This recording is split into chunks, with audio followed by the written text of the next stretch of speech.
This is Bloomberg Businessweek. Insight from the reporters and editors who bring you America's most trusted business magazine, plus global business, finance, and tech news. The Bloomberg Businessweek podcast with Carol Massar and Tim Stenovec from Bloomberg Radio. Hi, everyone. Welcome to the Bloomberg Businessweek Weekend podcast. Well, earnings season, almost over in the United States, and yet one of the biggest of the reporting season reported this past week.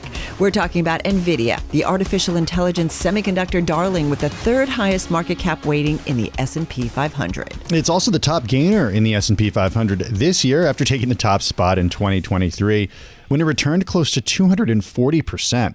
NVIDIA, a big reason behind the record run we've seen in the broader U.S. equity market. So yes, we have more on NVIDIA's eye-popping sales forecast in just a moment. Also this past week, we got minutes from the Fed's latest gathering in late January. What it showed? That most Fed officials remained more worried about the risk of cutting interest rates too soon rather than keeping them higher for too long and damaging the U.S. economy. That U.S. economy is one that continues to surprise to the upside and prop up global growth. It's also an economy where Americans are moving around. We get into how those demographic shifts over the last 4 years could affect this year's U.S. election.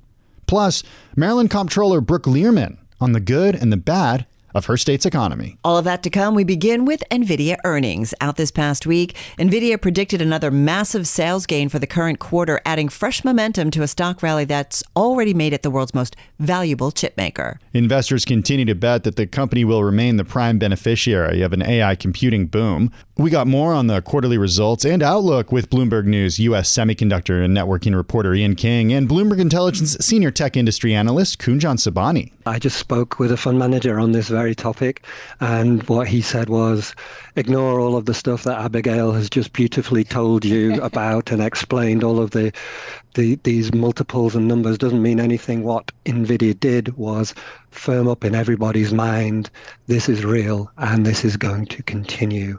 And as soon as that became clear, as soon as they started talking and Jensen Huang, the CEO, had answers for a number of the lingering concerns that were out there, we were off to the races and the rally was back on.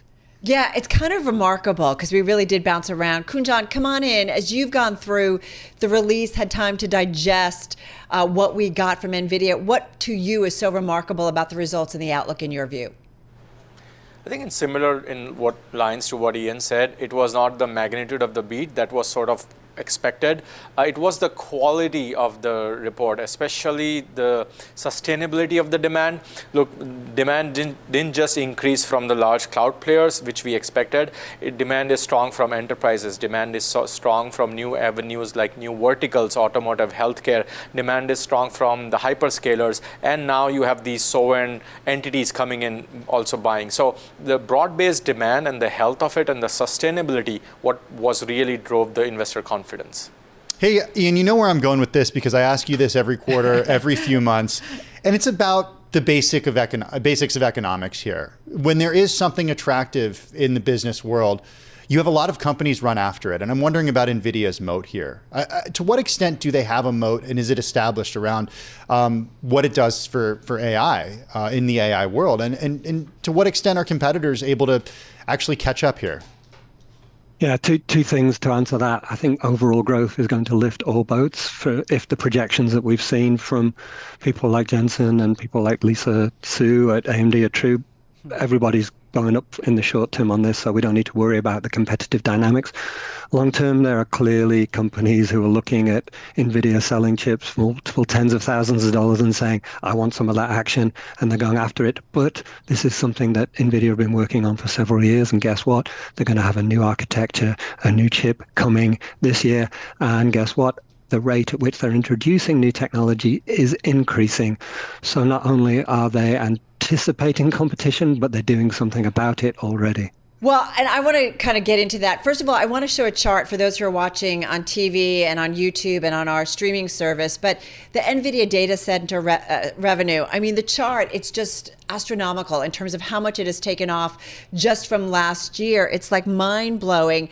And I do wonder, Ian, let me go this to you first. I mean, the question is, you know, how long can they continue at this pace in the face of growing competition? I mean, again, I can just point you to the explanation that I got from somebody who's put their money to work in this stock, and they said what's exciting them is the fact that so many sectors of the economy are now embracing it. Think of it as like an app store explosion of the Apple App Store explosion of 10 years ago. We've got the tools, we've got the platform. Now let's go out there and make use of it. And that is happening. And that, if it is true and it does manifest itself at the rate that we're seeing it happening right now, will sustain this demand for the infrastructure.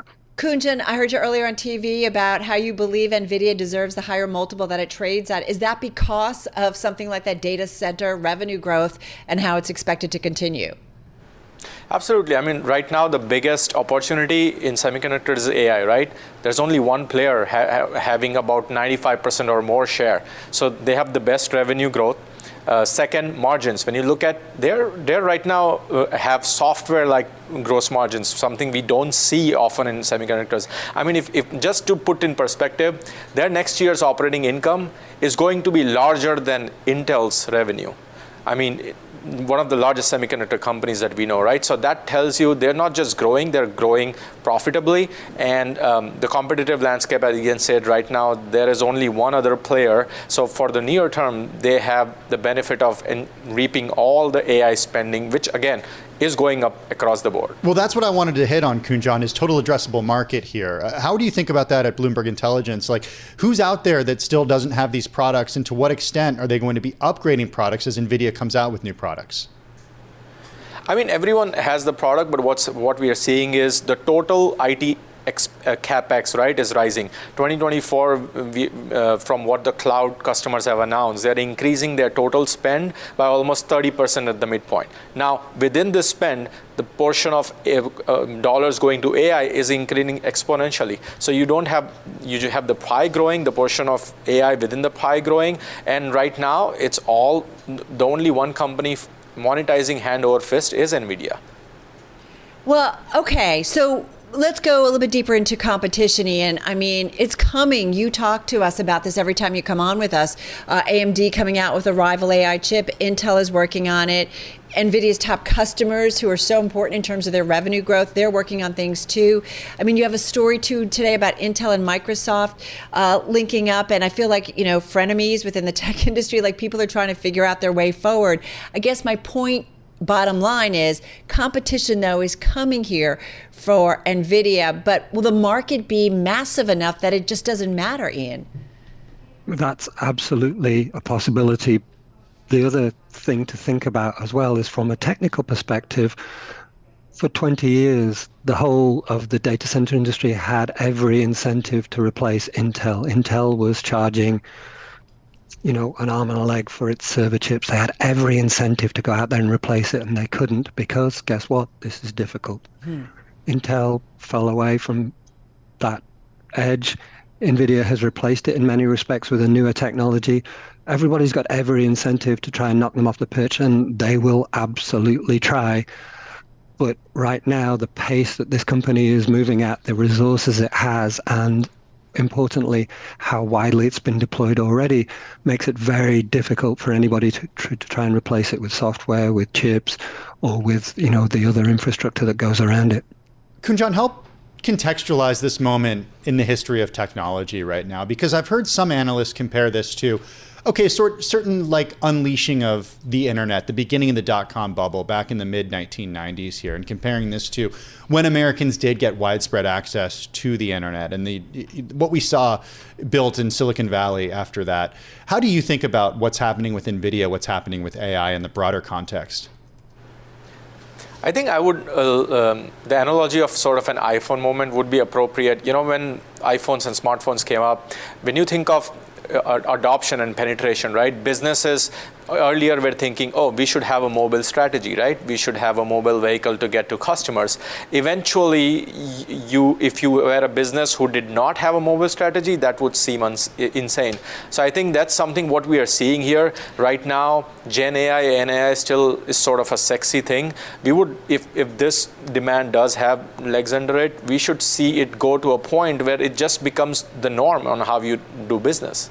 Yeah, I kind of was thinking about that this morning, right? I remember doing a primer, I'm going to date myself, and like, what is the internet? But this whole idea, right, before everybody had a mobile site, and we talked about how everybody had to have their own online site. I mean, do you agree, Ian, that's kind of how we need to think about the ramp up in terms of this kind of next level generative machine learning, artificial intelligence, that everybody's going to have some sort of exposure?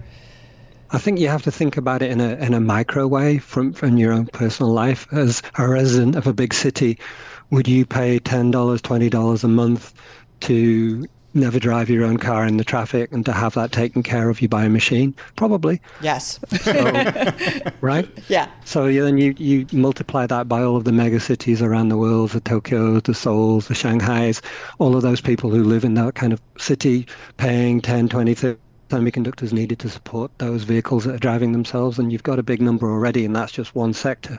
And that is the kind of thinking I think that some investors are sort of putting to play when they look at what the potential for this kind of thing is. That's just one area, transport. There are many others, obviously. All right, real quickly, otherwise my producers are going to kill me, but 5 seconds. First, Kujan, to you. Are we being irrationally exuberant, yes or no, when it comes to...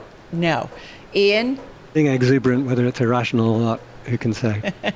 All right, well done. I'm not going to get in trouble. All right, guys, thank you so much. Always appreciate it. Ian King, U.S. semiconductor and networking reporter at Bloomberg News out there in San Francisco. And of course, Kujan Sobhani, he's senior semiconductor analyst at Bloomberg Intelligence. He's in our San Francisco bureau. Quick check on shares of NVIDIA, folks. They're up 15%. Coming up, the other side of the market, EV makers Rivian and Lucid, both out with earnings last night, both disappointing and both tumbling. You're listening to the Bloomberg Businessweek podcast. Catch us live weekday afternoons from 2 to 5 p.m. Eastern. Listen on Apple CarPlay and Android Auto with the Bloomberg Business App. Or watch us live on YouTube. With the South Carolina Republican primary in focus this weekend, the U.S. is now bracing itself for a potential rematch of the 2020 presidential election. A lot has changed since now and 4 years ago. The pandemic's economic, lifestyle, and work disruption sent millions of middle-class Americans on the move. A record-setting 16.1 million U.S. residents moved to another state in 2021 and 2022 combined. That's according to Census Bureau estimates. And not just that, Carol. By this November's presidential election, around 30 million Americans, the equivalent of the population of Texas, will have moved to a different state since 2020, even if migration recedes to a pre-pandemic pace. That burst of migration, especially in key swing states, is set to be a powerful force in the electoral process. Thankfully, we have people here at Bloomberg who can crunch the numbers to tell us the story of how demographic shifts over the last 4 years could affect this year's presidential election outcome.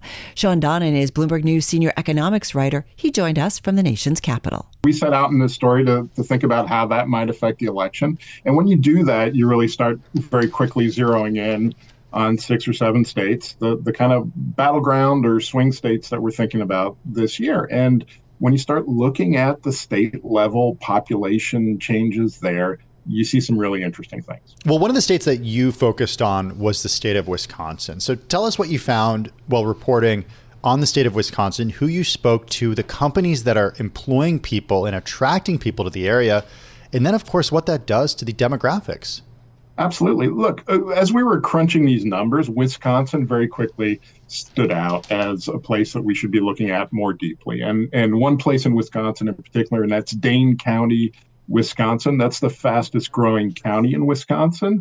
Already in the last 3 years, it has added 28,000, almost 29,000 people. And that's significant because in 2020, Joe Biden won the state of Wisconsin by just over 20,000 votes. So the population change in Wisconsin, in Wisconsin's Dane County alone, is already potentially significant in terms of the 2024 election. What we also saw in Wisconsin more broadly is a story that you see in some other swing states, and that is blue counties growing more rapidly than red counties in the state. A lot of the red counties are rural counties. Interesting. And they have an older population and so on. But when you zero in on Dane County, what we found there on the ground was really fascinating. And then what was really driving this population change is kind of this economic transformation of a place. And when you zeroed in a little bit more, we found this one company, Epic Systems, which does healthcare records, which has been driving a lot of the population growth in Dane County. Every day on their campus in Verona, Wisconsin, just south of Madison, there's 13,000 people, almost 13,000 people who show up for work every day. And that was 8,000 people 5 years ago. And the median age of those people was 26. A lot of them have come from out of states. They're recent college graduates. And if you look across the country, that's a demographic that has tended to vote for Democrats in recent elections. And that is interesting in the broader context of Wisconsin, because Dane County is a big pot of Democratic votes in Wisconsin. 75% of the county voted for Joe Biden in 2020, and that's only going to grow, and that is good for Democrats. Okay, but the point that you make in the story too, though, is that this demographic shift is not exclusively good for Democrats. Sean, talk a little bit about the demographic shift in terms of what it could mean to be an advantage for Republicans going into 2024. Sure. Look, let's back up first off and say, just because you have a change in the population doesn't mean everyone in that population is voting. Parties need to get their voters to turn out, go to the polls. People can change their mind. Some of these counties have had narrow margins over the years. So a change in population, it's hard to know exactly what the impact there will be. But of the 7 battleground states that we've been thinking about at Bloomberg, 6 of them saw more increases in blue counties, that is, counties that voted for Joe Biden in 2020, than in red counties. Across these 7 states, we saw 1.9 million additional population, and 1.2 million of that additional population is in blue counties. So that should be an advantage for Joe Biden. And just so we're thinking about the kind of the real electoral impact of this, these are 7 states that have 93 electoral college votes as a group. They are the places where the election is going to be won. No, it's fascinating, right, if you think about it, because, the way the voting maps have been, kind of redrawn. I mean, it's gotten so political on both sides of the aisle, I think it's safe to say. And it's really kind of skewed in terms of the upcoming elections, because we still have the Electoral College, because it all plays out. I mean, some would argue that we need to just go, you vote and you just count up the numbers and that's a winner. But well, that's what's so funny about this is, like, we're talking about this. Every conversation about the election has to be, in the context of the Electoral College, which there's no question that Democrats will likely win the popular vote once again, but that doesn't matter at all. It comes down to these 7 states that Sean mentioned. Yeah, it's really fascinating. So I think about, like, our audience who's listening and watching at this point. We just had a great chart that we showed too in terms of the population growth that we're seeing in those swing states since 2020. It's in your story. But how do you kind of think about our audience who's listening? And here we are, still many months away from the November election, but kind of the key takeaways that you specifically too, that you took away as you did this process. Look, I think one of the key takeaways is a lot of the discussions that we're having about this election are based on the map in 2020. And it's really hard to know how that map has changed in the last 4 years. And population is just one of those ways. And so I'm trying to think about, what the map is going to look like this year and where the big population changes are going to have an impact. Georgia looks a lot bluer in terms of population than it did in 2020. If you think back to, which is really interesting. Arizona, Maricopa County, Arizona, 2 million people voted there in 2020. There are 340,000, almost 340,000 more people in that county today than there were in 2020. Just incredible growth in that county. That was won by Joe Biden by an incredibly narrow margin. But we're just going to have many more people voting there in this year. So I think, Georgia and Arizona, incredibly interesting. Wisconsin, I've already mentioned. Pennsylvania and Michigan get tougher for Joe Biden, narrower. The population changes there may not be as overwhelmingly favorable there. And then another state that people think about a lot as a new battleground state is North Carolina. And a lot of that is based on the idea that a lot of blue voters have young college graduates have moved into the Raleigh-Durham area and other places where you have the tech industry really growing rapidly. But what we found in terms of the actual data on the ground is that a lot of red counties in North Carolina have actually been growing as well, and that growth may make North Carolina less of a battleground than we otherwise think. So some advantages for former President Donald Trump, some for current President Joe Biden. Well, if Trump is the nominee, right? If Trump is the nominee, yeah, absolutely, potentially, and then again, it gets into the question of turnout and how you build up the margins in big blue areas and whether red counties can do the same. And that was one of the most interesting people I met in Wisconsin when I was there was a guy called Brandon Maley. He's 23 years old. He's the guy who's in charge of the Republican operation on the ground in Dane County. And just a reminder, Dane County is an incredibly blue county, and he is in a pretty lonely place, but he is trying so hard to just try and narrow the gap. And he says if he can just get the margin if he can get the number of people voting for Donald Trump or whoever the Republican nominee is there from 23% of the vote to maybe 25 or 26% of the vote in Dane County, he thinks he is really going to help the Republican cause across the state of Wisconsin. If he can get it up to 30% of that county voting for Republicans rather than Democrats, well, then he thinks that Wisconsin becomes a pretty strong red state. So, that is the other big takeaway from these things. These small margins in relatively small parts of the country could have an outsized impact on this year's election. Sean, is there a bigger story here that goes beyond the 2024 election, a story about migration patterns and how easy it is for Americans post-pandemic to pick up and move across the country because of remote work opportunities? Or is this, are demographers looking at this as like, okay, this is a one-time thing post-pandemic, the first 3 years following 2020? So I think what happened in the pandemic kind of accelerated an existing trend, and that is a real shift south in terms of the American economy. And that's a shift in population south. The fact that we have Georgia and Arizona and North Carolina as really rapidly growing states in the country, or Texas and Florida, if we're not talking about swing states per se, that is really a sign of how the American economy is kind of rebalancing south. We're seeing that in terms of manufacturing investment in other areas, and that's going to have an impact on not just this election, but future elections going forward. That electoral college map could end up shifting further south in terms of its center of gravity. And that's something that's going to happen in our lifetime, and that's going to have a big impact on future elections. I don't know if you guys thought about this, but independents or moderate candidates, was there any kind of takeaway on that? And just got about a minute left here, Sean.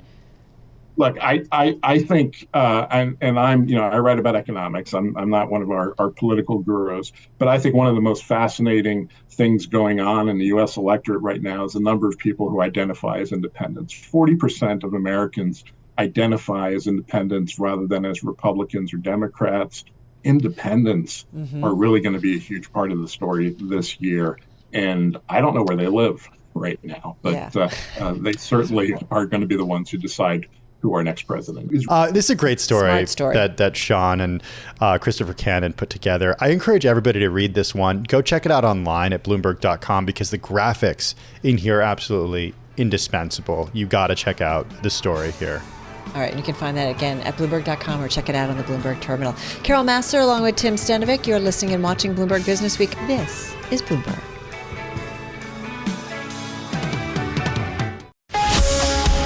You're listening to the Bloomberg Businessweek podcast. Listen live each weekday starting at 2 p.m. Eastern on Apple CarPlay and Android Auto with the Bloomberg Business App. You can also listen live on Amazon Alexa from our flagship New York station. Just say, Alexa, play Bloomberg 1130. Here's some good news. At a mere 1.9%, the state of Maryland has the lowest unemployment rate in the entire country. And at more than $108,000 a year, it's got the highest median household income in the U.S. And then there's the not so good news. Maryland's economy is growing at a slower rate than the U.S. economy and its neighbors, Pennsylvania and Virginia, and labor force participation has not recovered to pre-pandemic levels. These figures are highlighted in a report last month from the Maryland State Comptroller's Office, the first report of its kind to be released. Let's get to the interview. We have with us this afternoon Maryland's Comptroller, Brooke Learman. She joins us from our Washington, D.C. bureau. Comptroller, welcome. It's good to have you on the program this afternoon. As I mentioned, there are a lot of good numbers in the report, but there's also a lot of challenges here. Take your biggest challenge. Give us your biggest challenge. What in here concerns you the most? Thank you so much, Tim. As you said, Maryland is doing so well in so many ways. But what we saw in this report through our numbers and analysis, as well as roundtables around the state, is that our labor force is constrained. We have a traditionally very high labor force participation rate in Maryland, and we still have a rate that is higher than the national average. But we haven't quite recovered from COVID. And so some of our economy is really constrained in the private sector growth. We're seeing good federal sector growth, but the private sector growth is constrained because of these labor force challenges. So, we were excited to release this report so that our policymakers, our governor, and others can really start to tackle these challenges and our economy can continue to grow. Now, Comptroller, what are the biggest challenges in the workforce, and who is bearing the brunt of the pain here? So it's a good question. We are really fortunate as a state to have a robust and unique set of industries in the state, from federal to government to the port to unique biotech and cybersecurity and more all across the state, as well as numerous universities. What we saw in the data is that women have left the workforce at a higher rate in Maryland than nationally. So that's something that we're really focused on. We also have seen some health challenges over the years because of the opioid epidemic and and continuing health concerns. And so we want to make sure that we're focusing on there as well. And then finally, I will say, our population growth is so important.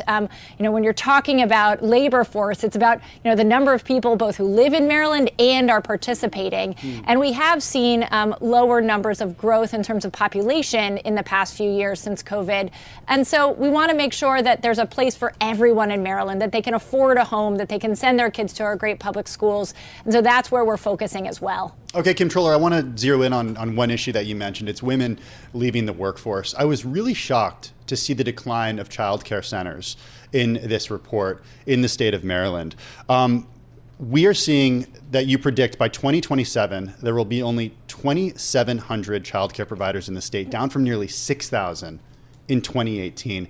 I've got two little kids. Child care is front and center for my wife and I. How do you fix this in the state? Can you do that as Comptroller? So, one of the things about my job that I love is that I can partner with our governor, with our General Assembly, our Speaker, Senate President. So as the Comptroller, I really serve as the elected CFO of the state of Maryland. And this report is about identifying some of those challenges so that our General Assembly and our governor have the information and can then formulate policies to tackle some of those challenges and seize opportunities.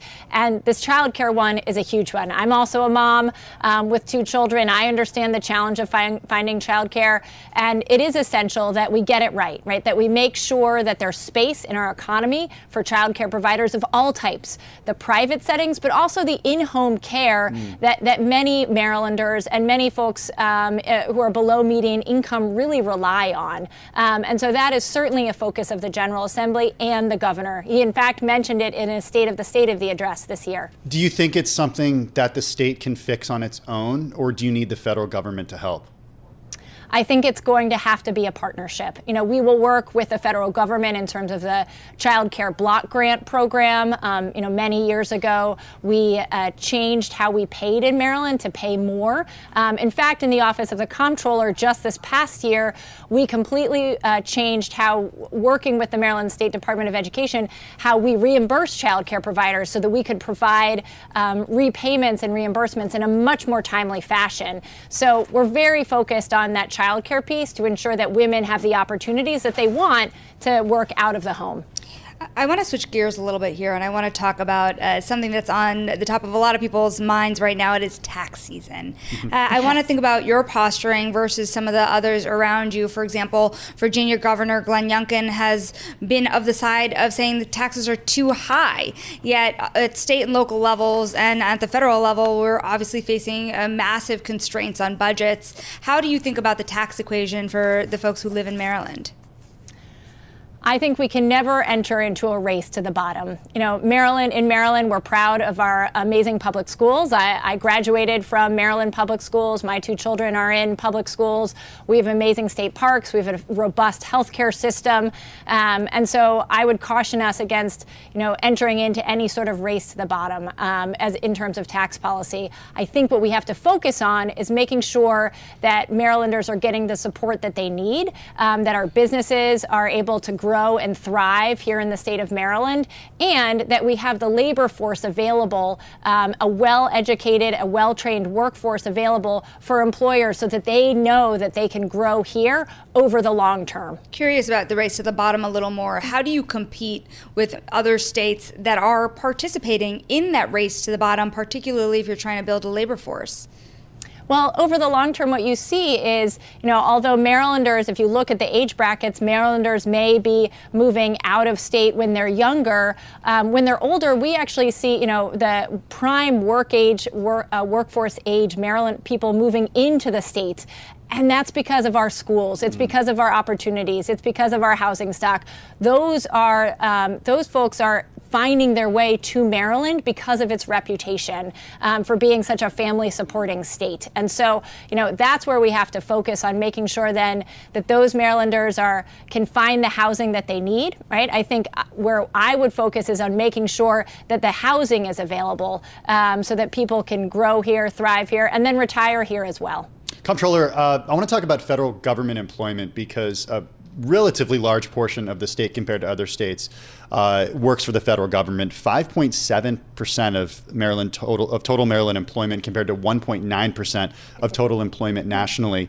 Obviously, that's good for stability because these government jobs are stable. But I'm wondering what the downsides are of having so many government workers. Since those jobs are so stable, does it mean the working population doesn't necessarily have the same rate of people going and starting their own businesses, of entrepreneurship? Talk to us a little bit about that. Sure. We haven't seen that in Maryland. We're very fortunate to have, I think, this high federal employment, although it sometimes does get a little dicey when the federal government might shut down. But, for the most part, it's a real boon to Maryland. And we're really excited to be welcoming the FBI headquarters to Maryland in the coming years. Because we have such a robust series of research universities in the state as well, including, of course, Johns Hopkins, the University of Maryland system, and more, Morgan State, we have a number of entrepreneurs and ideas and sort of that are coming out of those universities. We see enormous tech transfer possibilities. We also are really fortunate to have a large number of immigrants in the state of Maryland, and we see a number of immigrants who are great entrepreneurs opening businesses in the state as well. Comptroller, with the type of fighting, if you will, that we've been seeing coming out of Congress, do you share a concern with so many federal workers being in Maryland of a risk of a government shutdown? Absolutely. It's for so many reasons, a government shutdown is irresponsible and challenging, certainly globally. But here in Maryland, it is as well. Those workers are having to go to work and they're not getting paid, or they're not working and they're not getting paid. It's incredibly challenging. Over the long term, they do get paid, and so the revenue does come in both to their households and to the state. One of the most challenging times that our economy has had relating to the federal government was actually after sequestration. We saw real challenges after that because of the long-term effect that sequestration had.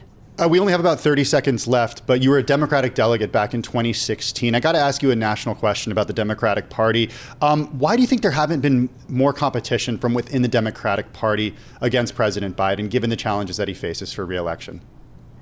Look, President Biden and the Democrats in Congress have passed more important legislation in the past 2 years than I can remember in decades. I mean, from the IRA to the CHIPS Act to the infrastructure bill. I mean, the legislation that has come out is phenomenal, and it is game changing for not just the state of Maryland in the coming years, but really for our country. And so, I just think the progress that has been made under the Democrats, it can't be denied. And our economy has grown as well. And so I'm excited about what's happening. Comptroller, thank you so much for joining us. That's Brooke Learman, Maryland's Comptroller, joining us from Washington, D.C.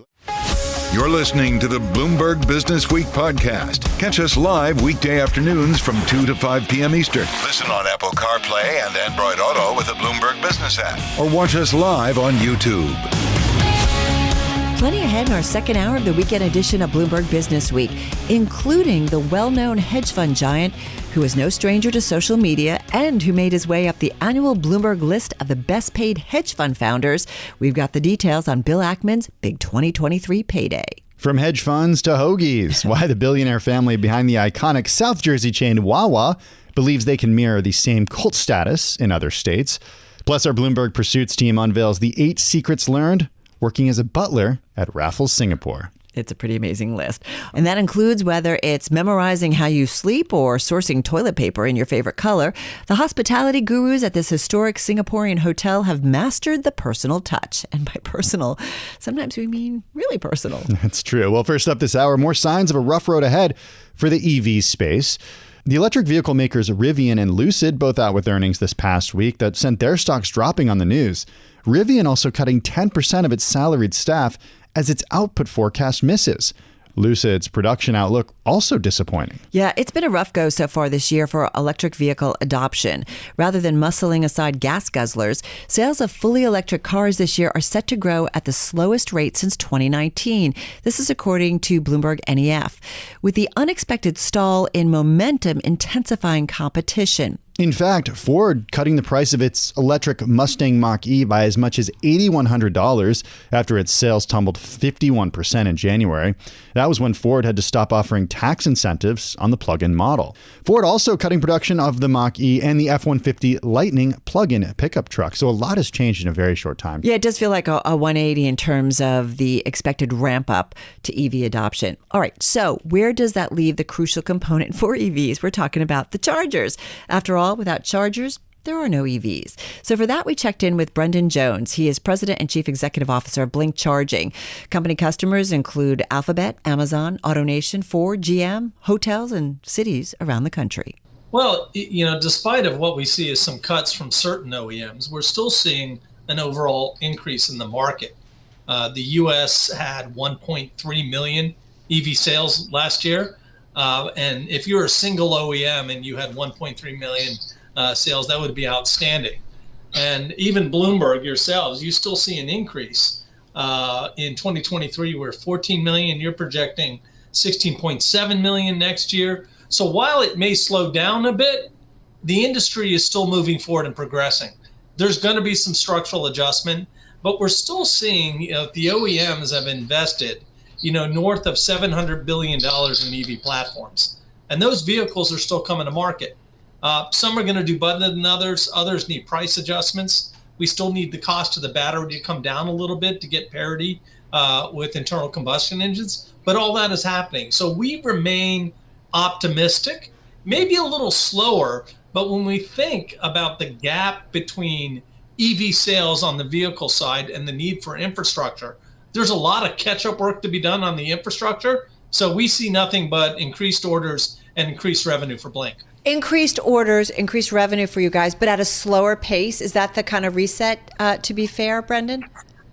Yeah, it may be but we're going to be very cautionary on at a slight pace. We just announced a couple days ago that we're going to hit 140 million in revenue. That's an astronomically high number from where we were 3 years ago. When I joined the company to structurally adjust it, the previous year revenue was just $2 million. And now we're at $140 million. And I can't and I wouldn't predict that we're going to see that same growth factor because a lot has changed in the interim, but we still see growth And when we give guidance out after March 15th for 2024, you'll see those in our numbers. Yeah, and to be fair, that 2023 revenue that you said to surpass 140, the consensus on the street was 132.33 million. Your stock was up more than 30%, more than 32% to be fair, when you reported earnings and gave that outlook. That was back on February 14th. Happy Valentine's Day, everybody. Hey, Brendan, Thank you for that. what is holding back customers in the U.S. from widespread adoption right now? Is it purely cost? Cost is an element, but we see some lower price models coming in. Perception, we have to really improve the dialogue. I mean, the benefit of an EV is really that you can plug it in anywhere. But when you look at the share of voice when we talk about EV infrastructure, it's really a lot on public-based DC fast charging. When reality, according to all the data, 90 to 90+% of the charging is going to be on level 2 charging. That is either in the home or the workplace or the apartment building, the multifamily dwelling, the doctor's office, and it's much easier to install. But we have most of the public holding back, waiting for that visible sign to see a DC fast charger.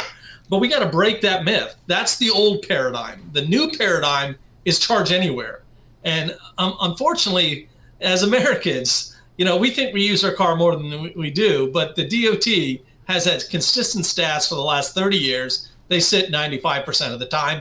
Charge them where they sit. It's more economical. It's less capital. It's easier to do. And we can put more ports out there. Well, how likely is that broader pivot towards the slower level 2 charges, which is what you guys focus on? If plug-in hybrids gain share, I'm just curious how you see it, and the need for that fast chargers become less critical. So give us an idea if you see that broader pivot. You still have to. Yeah. If you look at our portfolio today, I'll give you that as an example. And we have hybrids that are charging on our chargers every day. We will maintain that 90-10 split.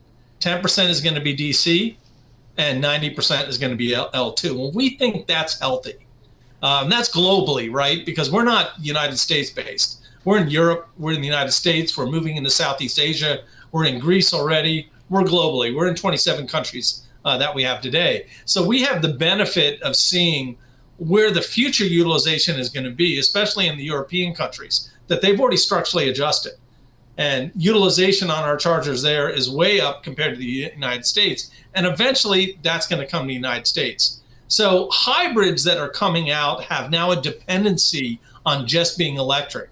And that dependency on being electric is going to drive the need for charging. When do we get to a point, though, where we see EVs are as easy to charge as an internal combustion engine vehicle? Well, I think we're getting close now with the paradigm, and you're talking about in terms of speed when you're talking about public charging, right? Speed would be great. I was just thinking of number of places you can fill up your tank versus number of places you can fill up your battery. Right. So we're heading there. But again, remember, it's a different paradigm. And that's what we have to keep in mind. I worked for many DC fast charger companies in my past, but I did all my charging at home and at work because that's where the charger was, right? Yeah. So I was always full. Was it a DC fast charger at work? There was a DC fast charger at work, but I didn't need to hook up to it. It costs more money. It's more expensive to operate. I just plugged into the L2. And just so we are clear to everybody out there, level 1 charging is 120 volts. Takes between 12 hours and a full day. So you can do that one at home. You could do level 2 at home as well, 3 to 8 hours. Level 3 is 480 volts, and that can charge something in 30 to 60 minutes. Depending on the car and the architecture. Okay. And depending on the charger itself, because it might only be 100 kilowatt DC fast charge. It could be a 50 or a 30, right? So, and then the battery has to have a speed which it'll accept the charge. So, we look at a lot of the generalities to the high end and say that's where it's going to be, but really it's going to be somewhere in the middle. Brendan, though, going back to we've talked a lot here at Bloomberg, our team, Keith Naughton and others, have really done some great reporting on the uptick in those hybrids rather than pure EVs, if you will. That pivot, if that continues, how do you assess or describe that impact on your business? Or how does it change the outlook? We don't think it changed that greatly, but we really don't see that as a long-standing thing. I mean, and here's the reality. China is moving to pure EVs. Europe is moving to pure EVs. And a lot of the European manufacturers are pushing pure EV strategies in the US. While we might have some slowdown, the US is heading in this direction. Hybrids already exist, so those power plants are no. But in the end, they're a horribly inefficient power plant because you're running two different systems in a car, and that is suboptimal by any engineering standards. So eventually, it's going to give way to pure electric vehicles. Really quickly, 30 seconds, who are your biggest customers? Who's buying it most? Is it municipalities? Is it the automakers? Is it Amazon? Who is it? Real quickly. It's a great question, and it's actually all of the above now. The biggest booming part of the space is fleet. Both municipal and commercial fleets are buying chargers night and day all over the place right now. But also, we're doing a strong book of business with healthcare. We do it with hospitality. We do it with long dwell times. So it's pretty consistent in the shift. And we're seeing orders increase, not decrease. Got it. So we're pretty optimistic about it. Always good to check in with you. Brendan Jones, President and Chief Executive Officer of Blink Charging, joining us from Washington, D.C.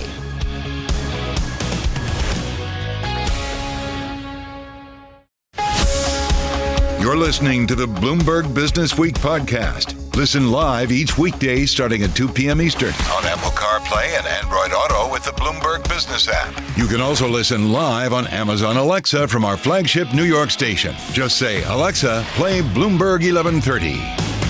So last week I get an email from my insurance company about renewing my auto insurance. You get this every 6 months. Why can't I buy a year of insurance, by the way? This happens every 6 months. You can't buy a year of insurance? No, they make me do it every 6 months. This email was different, though. $1,984.65 for 6 months of auto insurance. Yeah. Okay. $330 a month, up from $1,750 just 6 months ago. That's a 13% increase in just 6 months. Okay. That's crazy. I emailed my insurance agent, asked him what I could do, change my coverage, raise my deductibles, anything to get the price down. A few minutes later, he emails me back and he says, yeah, it's ugly out there. I think you need a new insurance agent. He's a broker, though. Like he has the view of everywhere in the market. I'm just telling you, I could buy a policy for a year, no problem. No, there are companies now in New York that don't even write insurance in New York anymore. Time to move to New Jersey. It's a mess out there. All right, so the cost of auto insurance in the U.S. rose more than 20% in 2023. It's the biggest annual jump since 1976. That's according to data from the U.S. Bureau of Labor Statistics. Rates are up 37%, Carol, since January of 2020. All right, well, in the forthcoming issue of Bloomberg Businessweek, which is out on newsstands tomorrow, already online at Bloomberg.com/Businessweek, also on the Bloomberg News auto reporter Keith Naughton gets at the reasons why insurance has gone up so much in such a short time. He joins us on Zoom from Detroit. So glad you are back with us to talk about this story. What the heck is going on, and how can we help him? No, but what's you can't help me. What's going on? Well, there isn't much hope for any of us on the auto insurance front. To complement Tim's story, I was talking to another editor at Bloomberg today who lives in New York, and he said the insurance premium quotes he was getting on his new car were $500 a month. So it's like having two car payments on the same car. Oh my God. Why? Yeah. So the why here is that cars are just loaded with more technology now to help you avoid accidents. And those technological bits, it's cameras and sensors and sonar from bumper to bumper on the car, really drives up repair costs. And then those repair costs are being passed on through your auto insurance rates, which are skyrocketing. Okay, but Keith, and if you have... Keith, sorry to interrupt. I just want to make sure I get this point. If our cars are filled with this technology that helps us avoid accidents, shouldn't we be getting in fewer accidents, and therefore there should be fewer repairs, and insurance companies wouldn't have to pay out as much?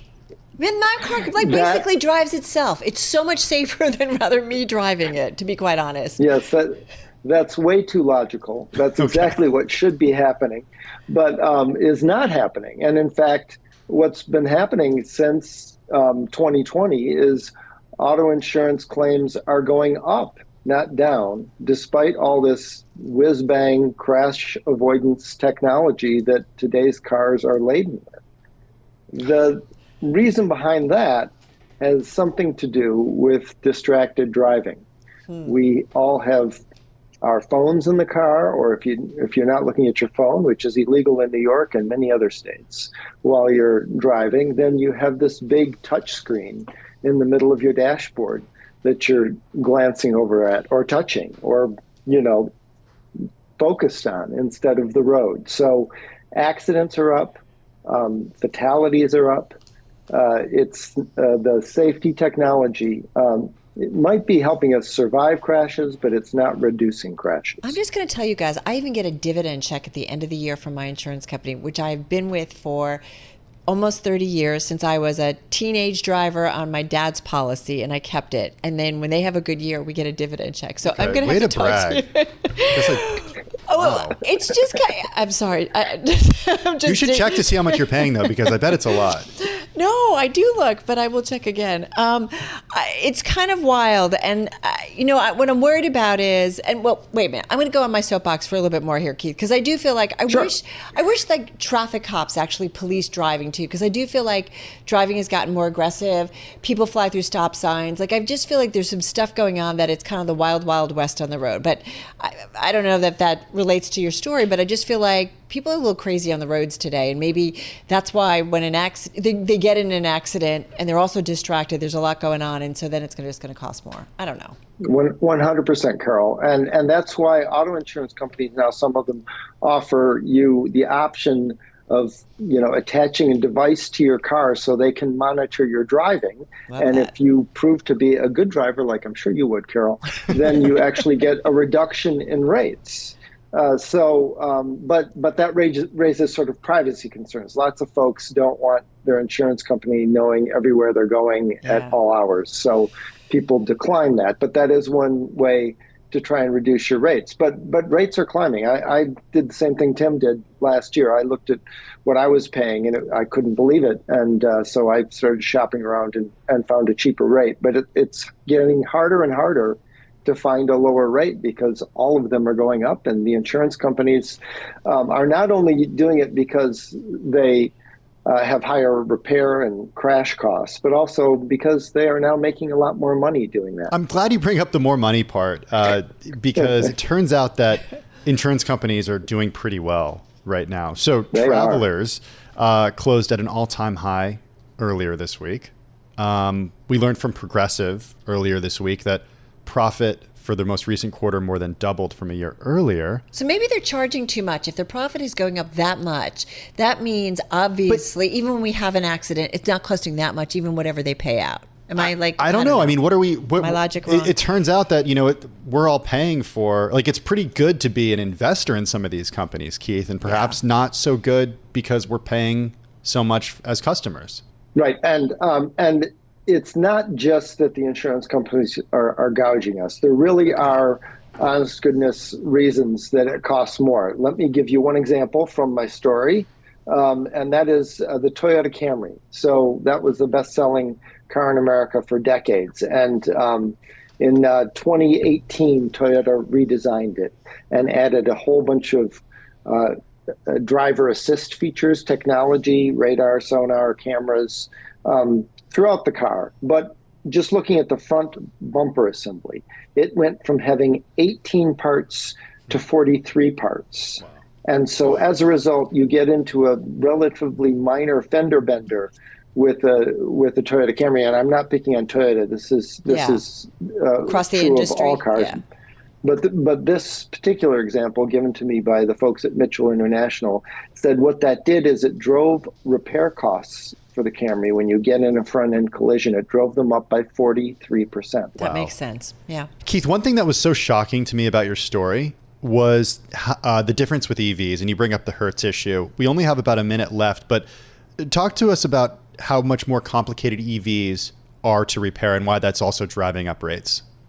Right, and Hertz is selling off a big chunk of its EV fleet, and one of the reasons they cited is that EVs cost twice as much to repair as regular cars. One of the reasons is that big battery, Tim, that's in every EV. You have to disconnect it, power it down, or in some cases remove it altogether to avoid injury to the technicians, to avoid fire risk, and this just adds time in the repair shop and cost.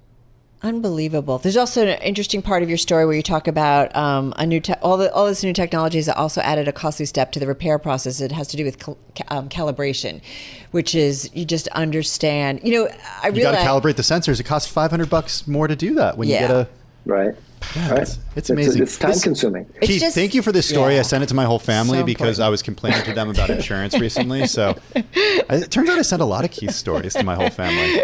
I know. There's a straight path. He writes about cool stuff. He does. And it makes so much sense. Thanks, guys. Keith, thank you. Bloomberg News auto reporter Keith Naughton. As we said, go check out how much you're paying for insurance. Now you got for me car worried. Insurance. I know. I just saw the bill come in. Well, my husband just kind of slides it away. So maybe. Maybe he doesn't want you to see it. You're listening to the Bloomberg Business Week podcast. Catch us live weekday afternoons from 2 to 5 p.m. Eastern. Listen on Apple CarPlay and Android Auto with the Bloomberg Business App. Or watch us live on YouTube. No doubt about it. We love lists here at Bloomberg, especially ones that track investing prowess the best. Also, we like to keep an eye on wealth accumulation. Those are a couple of things that I think it's fair to say. Just type in, by the way, Rich Go on the Bloomberg terminal, and that's how you get to the Bloomberg Billionaires Index. One list that taps into both is Bloomberg's annual list of the best paid hedge fund founders. For more on what is the most read story on the Bloomberg today and who took top honors, we welcome Bloomberg News hedge fund reporter Hema Parmar. She's here in our Bloomberg Interactive Broker studio with more on her story that she wrote along with Bloomberg's Tom Maloney. Hema joins us now in our studio. Hema, good to have you with us this afternoon. Do I do a drum roll, Carol? Is it the type of list that we do a drum roll for? I don't know. Ask Hema. She's the expert. I mean, this is a thing. I'll take a drum roll. Okay, yeah, we can do the drum roll. Okay, I'm doing the drum roll now. At the top of the list, a man who likes to tweet and a man who didn't do much with his fund last year. Yes, so really interesting. We're talking about Bill Ackman, of course. He has been all over Twitter recently, and he is number 7 on our list, which is the highest he's been since we've done this ranking.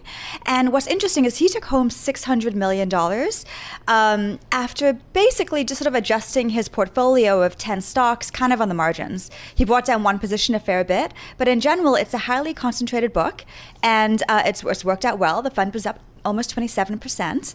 Not too bad. But they didn't do a whole lot to it recently. A chunk of his gains did come from the fact that it's a publicly traded Pershing Square Holdings.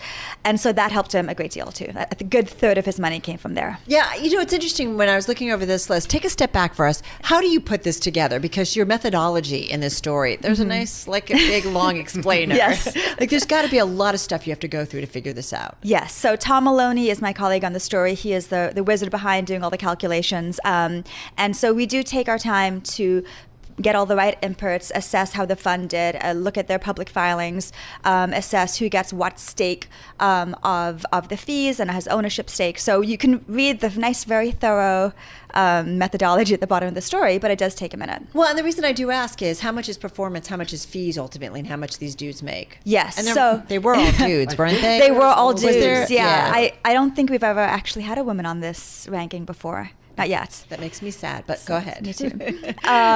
So if you look at the story, we do show you, for example, Izzy Englander, he made $2.8 billion. We divided up as to how much he made on his gains in the personal investment in the fund. Yeah. And then how much comes from the share performance fees. You'll see across the board, most of the money is coming from the fund's performance. But, I mean, it's not unsubstantial. No. Izzy took nearly $1 billion just from fees alone.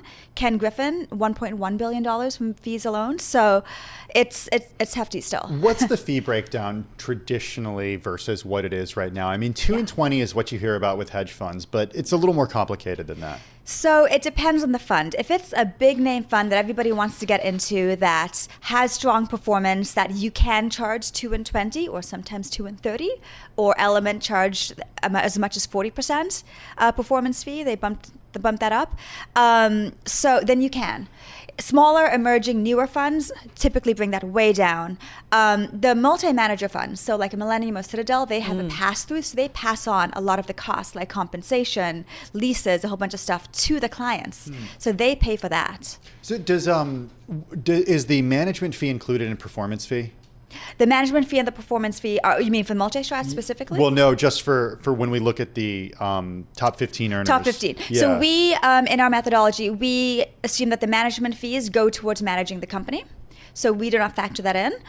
The performance fees are what we look at because these firms do charge a management fee to help like keep the lights on. So it's the billionaire keep the lights on and the jet's fueled. There you go. You know what's wild is that, like, when I look at Bill Ackman and Pershing Square's equity bets, like, I guess for sometimes I always think, oh, it's all these sophisticated investment strategies. A lot of times it's just plain old stocks. It's Chipotle, Alphabet, Hilton. Yeah. Like, no, it's names we know. Right? Yeah. It's kind of fascinating. Ones that have been, on a run. Having said that, I am curious, like some of these names, obviously Bill Ackman we know because he is pretty out there when it comes to social media and we often have stories. Yes. Somebody like, though, TCI Fund Management's Chris Hohn? Chris Hohn, yes. So tell us about him, because it's not a name we talk about regularly, but he earned a lot on just 10 U.S. stock names. So 10 U.S. stock names. He may have a few others that are international that we don't see in their 13F filings. But regardless, he runs a very concentrated long bias portfolio, so mostly longs versus shorts. He did very well. He's been on our list almost consistently, I think every year, if not almost every year. Right. He made nearly $1 billion last year. His fund was up 33%. Basically Nice. the best performer of the group on very concentrated bets. They're sizable. And most of his money, 700 of his 900, came from the gains on that fund alone. So, wow. Yes. Do you want to be in a position as a manager to have, I guess from a client's perspective, somebody like David Tepper, whose $2.3 billion payday last year came almost 100% from personal investment versus fund performance. Like, who do you want to be? Like, what does the mix? What's the mix you want? That's a very good question. For Tepper, I would say because he's returned a lot of outside capital, he still manages some, but it's smaller than he used to. So he's getting fewer fees just from that alone, and he doesn't charge himself fees. So I think it depends. I mean, people talk about the multi-strategy model a lot. The clients complain about it a lot because they pay for so much and it's so expensive. But then you have a year, like a couple years ago, and Citadel was up 30% net of fees. But this year, the reason they're under a bit more scrutiny right now is because they tend to be in leverage bets. They tend to, they have had like mediocre performance last year. So it's been a little bit rougher recently. How much does this list change from year to year in terms of the top 10 or 15? So I would say you see a lot of the repeat names. Yeah. Do they shift around Ken, much? you do see them shifting around. I think Ken's a little bit higher. Ken Griffin? Yes. Than he was before. Actually, no, correct that. Ken was number one last year. He made, I think, like $3 or $4 billion. Number two this year. So number two this year. But you do see a lot of the same repeat people. But we have seen a number of names fall off the list. So after 2022, the Tiger Cubs struggled. We talked a lot about of these funds going through a lot of pain. They have to make up those losses. And so the reason why you don't see Chase Coleman or someone on the list is because they're trying to get themselves out of that hole. Well, as we said, the most read story on the Bloomberg today. Hema Parmar, hedge fund reporter at Bloomberg News. Be sure to check it out at Bloomberg.com. Joining us in studio. This is Bloomberg.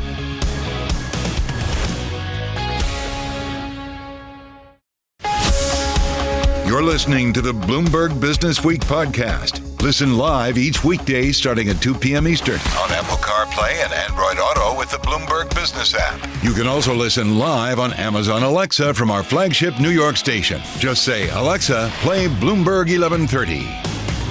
Here's a fun little exercise. Find someone from Pennsylvania or southern New Jersey and ask them about Wawa, and then just sit back and listen. Don't say anything. Or just listen to the celebrities. Kate Winslet called it a mythical place. Tina Fey hoisted a basket of its hoagies in a Saturday Night Live skit. Harry Styles, of all people, says it's one of his favorite things about Philadelphia. Wawa is not just a place to get gas. As Jordan Fitzgerald writes, the convenience store chain has built a fiercely loyal customer base by capturing a certain je ne sais quoi about the personality of Philly and South Jersey. But now, for the first time, the Bloomberg Billionaires Index is valuing the Wood family's net worth. That's the family that started it years ago and owns a majority stake. Jordan Fitzgerald is wealth team reporter for Bloomberg News. She's with us here in the Bloomberg Interactive Brokers studio. So drum roll, Jordan. The Wood family, the Wawa kings and queens, how much are they worth? About $6 billion, okay. it seems. That's a lot of hoagies. A lot of hoagies. The people got to have their hoagies. The people. So how did you make this calculation? You're on the wealth team. I have to admit, I am not a valuations person. We have, people who can do the numbers. You have people who do that. Okay, but take us through some of the numbers because they do have 1,000 locations. They have 1,000 locations. They want to build about 300 more in the coming years. They're saying it's like their biggest growth push that they've ever done.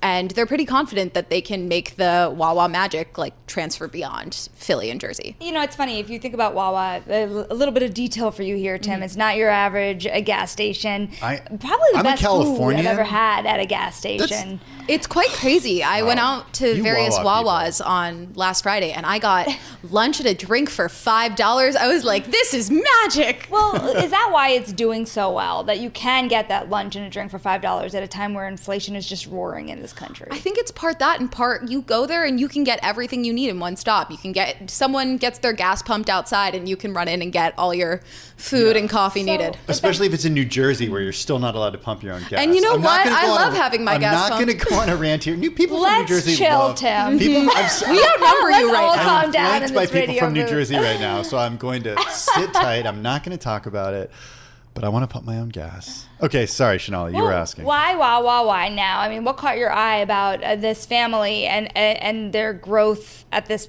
point in time? I honestly can't take credit for that. I think the numbers people really identified that this was an area for us to focus on, and I was tapped in because I am, as we established, from New Jersey, and they were like, we're profiling you to do this, and I said, thank you. So I have to say, as a Californian, somebody who has not frequented many Wawas, I was shocked to find that it has such a following. Yeah. I had never heard of it until I moved to the East Coast, and I'm wondering if the company is going to be able to take what is something regional right now and actually make it grow. Because there's another chain down south, Buc-ee's, that people freak out about. I've never been to a Buc-ee's, but apparently people love it. So like different parts of the country have different things that people like. Is it transferable? I think that's time will tell. They've definitely struggled a little bit with that in the past. When expanding even to northern New Jersey, they tried handing out Philadelphia Eagles calendars, and the Giants fans were not happy. And so, yeah, I do think like that is a thing people are thinking about. Like, will the Wawa magic transfer? The company's very confident that it will. The employees I talk to really think that they bring a certain level of service that anyone from any part of the country will desire. But you know, not everyone calls a hoagie. Not everyone might be looking for that. Well, what are some of the other things that they're doing to try to attract those customers in different parts of the country? I think they're really just trusting their business model, and they're not seeking California yet. They're really, pushing down south, pushing out into the Midwest, areas that are border where they already are established and already are successful. And there might be, I think, some regional appeal that can very easily spread. Okay, Jordan, for people listening all over the country, all over the world right now who have not been to a Wawa, talk about what you did on Friday, what you saw, and share your experience. Yeah, I drove to about 5 different Wawa locations and observed a little bit, talked to a few people, and just tried to figure out try to distill the Wawa magic. And the employees seem to really enjoy the vibe that they create. Sometimes when I was talking to an employee or a customer, like people would hear me asking what they love about Wawa, and someone else would jump in and be like, "Their pizza's weirdly good," or some. And yeah, it just seems to be a thing that provokes a reaction from. I mean, people. Shanali, what about you? Like, you went to college fun fact, in Pennsylvania. I went to a college very much down the street from a Wawa, and we would just in the middle of late night studying, we would just go get wraps from Wawa. Like it would be better than the school cafeteria. That was the bar high for that though? That's a good question. Exactly. I'm wondering, Jordan, if it has to do with the fact that oftentimes stopping at a gas station to pick something up or go to the bathroom is like not a good experience. Things are disgusting. The staff doesn't want to be there. Did you get a feeling like it's sort of the opposite? It's like it's a family-owned convenience store chain, and the people who work there take pride in it. Yeah, definitely. And it's bigger. You can get fresh food there, which you can at a lot of different convenience stores and gas stations. And I do think like they treat their employees pretty well, and their employees put that back into the customer base. They have a really, really large employee ownership program. The employees own over 30% of the company. Wow. Okay, so talk to us a little bit about the history here and the Wood family's involvement, because they don't own all of it. They don't own all of it. They own a little over half. And the chain started in the 60s. The Wood family had been established in Pennsylvania for a couple hundred years, but they owned a dairy farm, and one of the scions decided, I'm going to open up a convenience store to sell our milk, and it all started from there. Do we know why it's called Wawa? I did look this up specifically. Okay. It is called Wawa because apparently their dairy farm was in a region of Pennsylvania called the Wawa region, which is like an indigenous word for like the Canada goose. So that's why there's a little goose flying over their logo. I mean, I will tell you right now, people listening who are not in New Jersey or New York or Pennsylvania have no idea what we're talking about. No, they have no idea, and they're probably a little weirded out. But people who are from this region, I've been getting emails all day being like, oh my God, you talked about Wawa. Maybe we can call it like the In-N-Out burger of gas station convenience stores. Perhaps, but I do think the Buc-ee's folks would take issue with that. I think about it more like, when you're just driving down a long highway and you stop at a rest stop and you have like the Starbucks and the Dunkin' Donuts. It's like more like that kind of vibe than it is stopping at an Exxon, okay? This is upscale consumer experience.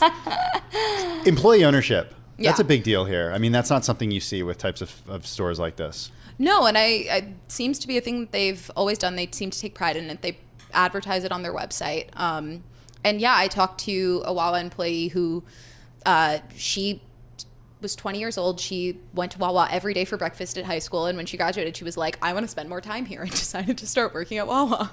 Well, I will tell you, I emailed this to somebody. She will go unnamed, but she knows who she is. She's very high up here at Bloomberg in the newsroom. Because she's from Pennsylvania, I said, how many people have emailed this to you? And she said, my daughter was very upset after a softball tournament. All she wanted was a Wawa. You know what I did? I made sure to find the closest Wawa and put it into my GPS, and it solved everything. So Wawa cures everything, and Jordan Fitzgerald is a fantastic reporter, and we're so happy to have her here at Bloomberg writing about Wawa. She's wealth team reporter for Bloomberg News. She joins us in the Bloomberg Interactive Brokers studio. You're listening to the Bloomberg Business Week podcast. Catch us live weekday afternoons from 2 to 5 p.m. Eastern. Listen on Apple CarPlay and Android Auto with the Bloomberg Business App. Or watch us live on YouTube. Yes, you will be Googled and talked about all day. Yes, your every wish is their demand. And if you need a private plane to fly edible souvenirs back home, no problem. They'll work it out for you. It's time for Bloomberg Pursuits, where the opener is all about the 8 secrets of fancy hotels learned while working as a butler at a uber luxe hotel in Singapore. VVIP. Did you know what that was, Carol? That's a VVIP, okay? You guys are VVIP. Oh, we love you, Chris. That's Chris Rouser, the editor of Bloomberg Pursuits. Also joining us is Bloomberg Pursuits contributor Brandon Presser. Okay, let's start with this. We fly to Singapore in our private jet. Yes, check. You have a separate jet come for your other family, okay? Yeah. And then you want to go to the fanciest of fancy hotels, Chris. What's it called? It's called the Raffles in Singapore. And Raffles is a legendary hotel, more than 100 years old. It's a brand that is now expanding around the world, but the original is in Singapore, and it's literally a national landmark. It sets the bar for service all around the world. So by setting the service, and that means what? Like everybody gets a butler? Well, there's 25 butlers, and they each get 20 rooms. So what we did, so we have this thing where we send Brandon to work behind the scenes at extremely luxury locations. So he's been a ski instructor at Aspen. He's been a maitre d' at Nobu. He worked at Disney World, if you'll recall. I remember that one. He was a flight fave. attendant. So we go send him behind the scenes to figure out the secrets of service at these very, very luxury places. And there's no place that has a better reputation for luxury than the Raffles. So Brandon, who has a bit of a personal connection to the Raffles, went to work there as a butler. That's right. Brandon, I think we have to take it back to 2003, right? Because initially you kind of wanted to be there. Yeah, it was something that I was considering as a recent high school graduate, kind of trying to figure out what I wanted to do for my career. And I thought maybe to pursue a career in hospitality and do an internship in a hotel. So I actually applied to work at the Raffles Hotel Singapore back then, and it was a go, and I was all set to make it happen. And then SARS hit, and everything kind of fell apart. So this was my sliding doors moment where it all kind of came back together, and I got to be an intern 20 years later. Okay, so what happened this time? 20 years later, COVID has hit, and now Singapore has, over the last 20 years, become even more luxurious, where people spend, as you argue, 10 times more than the typical wealthy American. Set the scene for us. Yeah, I think the billboard takeaway of my experience in Singapore working there is that the new money in Asia just towers over the old money in the West. When we conceive of luxury and we're thinking about what people might be buying, it's a lot of Prada, Gucci, Dior, Chanel. But the real interesting thing and the real sort of luxury braggadocio is actually cars and seafood. Cars are so expensive in Singapore because you have to have a special license to get a vehicle, and there's a 100% importing tax on the car. So even just throwing your car keys down on a table, even if it's a Camry, people are like, oh my gosh, you own a car? Wow, it's more expensive than a house. And then it's seafood. That's the ultimate brag. You know, having your butler, and this is something that we actually did, had a butler get someone to fish a rare crab out of an obscure lake in rural China and have it shipped to the hotel and cooked for thousands and thousands of dollars. Is this the hairy crab? It's the hairy crab, right? Which just It's the first time that's been said on Bloomberg Radio. I had that with my pasta last night. What are you guys talking about? Chris, as you, like, I always, the back and forth with, Brandon, I'm sure he goes and he comes back with stuff. Take us to one of your favorite parts of this. Well, what I love is, so people are splashing a lot of money around, and where the butlers come in is making the magic happen, right? So I love this example of, there was a 12-year-old kid, under 12, who wanted to splash a lot of money around. And so the butlers did that. They arranged it for him. They arranged for the local Dior store to stay open late till 11 p.m. Come on, you did that last week. I didn't even know there was a kids Dior. Of course there's No, a it's kids grown-up Dior. Oh, okay. But he did go to Toys R Us and just buy a whole aisle worth of toys with one hand gesture, about 60,000 Singaporean dollars worth. I just love the idea of this butler making this happen. A lot of times when you can get like a one-on-one assignment. So normally butlers have like 20 rooms, but you can get assigned to one person, but that means that you are with them 24/7. So if they like text in the middle of the night, you got to show up. And these things can involve like real hands-on work. For example, often the butlers have to take people on tours of the botanical gardens. They have to know all these facts about orchids. They babysit children for you. Like all these, like butlers have to do everything. Okay, Brandon, there are some things the butlers will not do. There are some things the butlers going there already? will not touch. All right, go there. What are those? Yeah. It's a very discreet hotel, let's say. So anything that verges into the bedroom activities zone is pretty taboo, and they won't help you out with that. So, the butlers were really keen to share all, kind of the fun behind-the-scenes bits of all the celebrities that they served. But really, there was a prudishness that came into play when it came to the sex stuff. Well, that said, I wasn't joking about the two families thing, because one story that you do share from the butlers is the fact that sometimes they have to be in charge of keeping secret families separate from one another. Indeed. There was a man who flew in on his private jet and flew in his wife and set her up at the hotel, and then all of a sudden there was a second private jet and a second wife and a second set of kids that they promptly set up in the hotel in very different wings of the hotel, and never the two shall meet was the task at hand. No family dinners.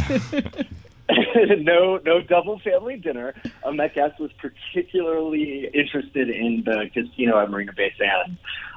So when the wife was wondering why the husband wasn't returning to bed in the evening, it was actually because he was gambling and he wasn't in either of the rooms. We had a similar anecdote from when Brandon went behind the scenes in Vegas, another two family anecdote, and I want to say it's the same family, but I bet it's not. I have to say some of the absurd... What? Go ahead. No, please. I can confirm that it's actually a different family because I do know the identities of these two families, and they're different. Oh, the secrets you know. The secrets you know. We teased this story talking about, Coca-Cola from Indonesia, people bringing in their own washing machine because that's how they wanted their clothes washed, or pink toilet paper. Yeah, I wanted to play a little bit with the idea of name brands. We're all so brand conscious. We're thinking in the luxury world that it's again, the Pradas and the Chanels. But that brand affiliation really occurs all the way down to Coca-Cola. There was a guest who wanted a specific kind of palm sugar in his Coca-Cola, and they only produce that in Indonesia. And there was a guest who will only use a certain type of washing machine or a certain type of toilet paper. And I kind of just love unraveling that a little bit and playing with more unconventional brands. That Coke thing is real. People love regional Cokes. I will say I love the person who would only eat bright red peekaboo pears, which are crossbred on a specific farm in New Zealand. That's the level of neediness that I aspire to. Good luck with that. How's that working out for you? Well, you know what? Do you know, my husband likes Mexican Coke, like real sugar. And I'll be like, what are you talking about? It's exactly but that's easy to get, relatively easy to get, at yes. least in the New York City area. Yeah, exactly. I have to say, I was a little also, I thought it was interesting how you or butlers kind of among yourself were sharing information, data mining on the guests. I mean, you were constantly sharing like what they did, were they, sleeping on one side of the bed? I mean, all of that stuff spoke to kind of the high level of care you guys were doing. That was actually one of the most incredible things, was sitting in this all-hands meeting where they have the roster, the great roster of every single guest. And we actually went through every single guest staying at the hotel and discussed all of their preferences. If they are left-handed, what side of the bed they sleep on, what's the preferred language. And we were trying to figure out how to enhance their stay. Oh, this guest talks about how he loves books. Let's get him a bookmark. This guest loves gardening. Let's buy him a book about Singaporean plants. It was truly fascinating. So when you guys do that stuff, just real quickly, I mean, you eat the cost, or they eat the cost, right? I assume, in terms of the catering. Yeah. So it is sort of in this it's butler coffer that we dip into, night. and we kind of buy different things. It's a lot of times it's food and beverage from the hotel, but it's fun that it kind of veers into gossip sometimes. Like someone has a particularly dirty room, so they need to call in for reinforcement. And that's the more fun part, is like gossiping about what people see in the room. Okay, well, speaking of food and drink, the Raffles is just a legendary hotel. This is a place where, Rudyard Kipling wrote the Jungle Book, Joseph Conrad, Elizabeth Taylor were legendary, had stayed there. The Singapore Sling was also invented there. What is it, and how much do they earn from this drink? So I think maybe even more famous in the Raffles Hotel Singapore is the Singapore Sling. So it was invented at the hotel about over 100 years ago. And it was actually a way for women to consume alcohol in public, because at that time it was forbidden. So it's a very colorful gin-based drink that really just looks like a juice. And frankly, it tastes like a juice, and it's really dangerous because it's about 34% alcohol. And it's super famous for tourists. They line up. They open at noon, and there's a big line by 11:30, and people come in. They spend about 30 to 40 minutes. They have one or two slings, and they go. And they make about $10 million U.S. dollars in profit on that drink in 1 year. That is crazy. That's unbelievable. Drinks. Well, there are so much rich stuff in this story, and there's more in the Pursuit section this weekend. So grateful that you could spend some time with us, and our thanks to Chris as well. The editor of Bloomberg Pursuits, of course, Chris Rouser, along with Bloomberg Pursuits contributor Brandon Presser. This is the Bloomberg Business Week podcast, available on Apple, Spotify, and anywhere else you get your podcasts. Listen live weekday afternoons from 2 to 5 p.m. Eastern on Bloomberg.com, the iHeartRadio app, TuneIn, and the Bloomberg Business App. You can also watch us live every weekday on YouTube and always on the Bloomberg Terminal.